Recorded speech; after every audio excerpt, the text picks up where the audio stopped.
എൻ്റെ ഒരു സുഹൃത്ത് രഹസ്യമായിട്ട് പറഞ്ഞു, മുഖ്യമന്ത്രിക്ക് വളരെ ഇഷ്ടപ്പെട്ട സിനിമ രജനീകാന്തിന്റെയാണ്. അതും ആക്ഷൻ സിനിമകൾ. ആക്ഷൻ പടങ്ങൾ പൊതുവിൽ ഞാൻ ആക്ഷൻ പടങ്ങൾ ഇഷ്ടപ്പെടുന്ന ഒരാളാണ്. അത് ഏതെങ്കിലും ഒരു സിനിമ സീൻ അത് അങ്ങ് യഥാർത്ഥ ജീവിതത്തിൽ പ്രയോഗിക്കാൻ ശ്രമിച്ചിട്ടുണ്ടോ, സാധിച്ചിട്ടുണ്ടോ? അല്ല, അങ്ങനെ ഞാൻ ചോദിക്കാറില്ല. ജീവിതത്തിലെ എന്തിന്റെയെങ്കിലും പേരിൽ അങ്ങ് പശ്ചാത്തപിച്ചിട്ടുണ്ടോ?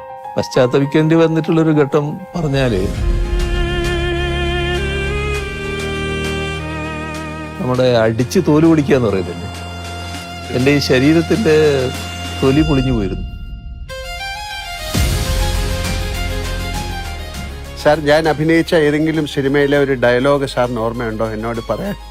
അത് എന്തല്ല ദിനേശനും ദാസനും ഒക്കെ